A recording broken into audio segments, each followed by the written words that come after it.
Morning, good afternoon, or good evening, whatever time you happen to be watching this video. My name is Mr. Hill, and I'm going to be your child's teacher for the 2021 school year here at Mojave Vista. And because we are doing distance learning, a lot of our interaction is going to be taking place on Zoom. So I wanted to talk really quickly about some of the expectations that we're going to be having for our students here in our classroom.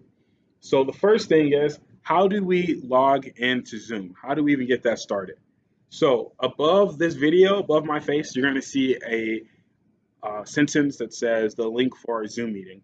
All you're going to have to do is click there, and it's going to give you a prompt. Hey, would you like us to open Zoom? It should already be on your child's Chromebook. If you're using a personal computer, you might have to download the application. So I'd recommend trying this before school starts on Monday, the 17th at 9 a.m. to make sure you're good to go.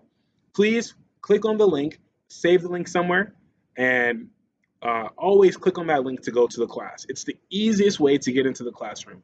Otherwise, you need a session ID as well as a password. So I thought it would be easier to not have to futz around with that if we just clicked on the link to get started for our day. And please keep it somewhere accessible because the student might need to log in multiple times throughout the day. So when you click on it, it's gonna it's already installed. It'll pop up. Hey, do you want us to open Zoom? Just click yes, hop into the Zoom meeting, and then when I see the student, I will add them into our room and we'll get started with our day. So how to log in? We covered that one pretty well. The next one is our Zoom environment. Now, I know this is something that most of us have probably already considered since we started this in the spring, but I just wanted to give a few pointers just so we can maximize the effectiveness of the learning and also my instruction. So we are expecting the kids to be in a place where, if possible, where they can focus, right? So someplace that's quiet, where they have their own place set up, where there's not much foot traffic behind them. Because I know even myself at 32 years old, when I'm at home and my kids are running around behind me, I get easily distracted. And I'm looking at them and I'm having a hard time paying attention to what's on the computer in front of me. So it really helps the students to focus if they can have a quiet environment where other people really can't interact with them much. But it should be a place where you can still peek over and see to make sure that they have the right tabs open and that they're staying focused.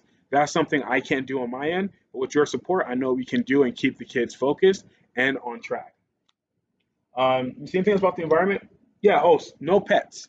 I know they're cute. I know they're cuddly.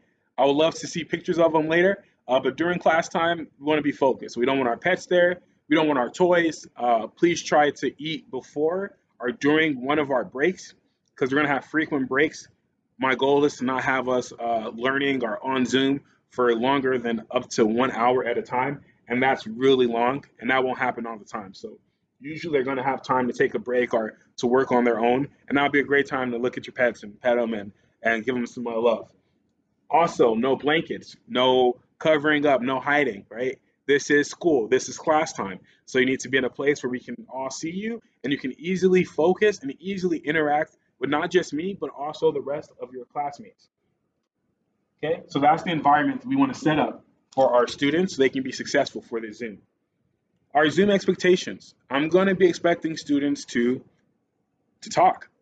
And I know that's going to be a bit difficult the first few days when we're trying to get to know each other. But we're going to be doing a mix of small group work as well as whole class discussion.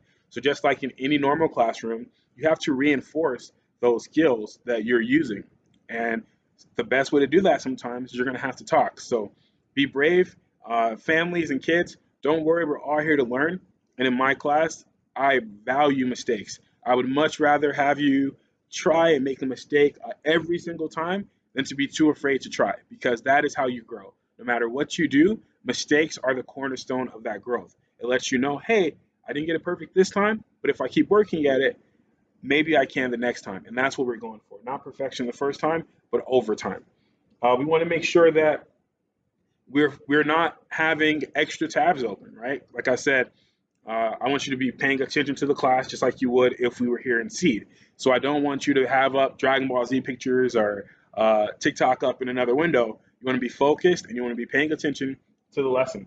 So parents just peeking every once in a while, that really help me out and to help keep the student motivated.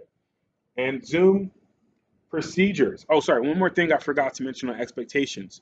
Because we will be doing small groups and large groups, Sometimes your child will have to log off. And after they log off, they'll have to log back in at a specified time. Please let your child know that it is their responsibility to get back into the Zoom meeting at the correct time. Because if they're not, they're going to be missing valuable instruction that they really need to be successful, especially in this distance learning format. And some of our procedures we're going to be going through as we're working on our classroom during Zoom. And don't worry if this is a lot to take in right now. This is just something for you guys to have to keep for your records. When we're in the classroom, we're going to be constantly going over these and practicing these until they're second nature. I do not expect kids to come in the first day and have watched this video once and be perfect with everything. So we're going to be very patient. We're going to take our time, and we're going to make sure that we master all these things here. So our procedures, when you come in, you're going to come in and you're going to be muted from the beginning. And I want you to keep that computer muted until I ask you, hey, student A, can you please unmute your computer and give me your opinion about this or answer this question?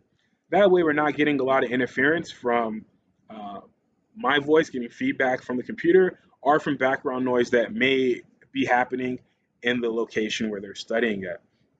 Again, we talked about being in on time, not having different tabs open, being focused, right? And these are just a few of the things that we can do to be successful. Now, this is not a complete list. There's probably some things that are going to come up while we're learning together that we might need to address, and we'll do it then. But this is the basis and the foundation that if we follow these things, that we are really going to see a great opportunity for your child to be successful, even though we're doing things digitally and not face to face like we normally do. So thank you for your time, and I hope this helped clear up a few things about how our class is going to work during Zoom. Thank you.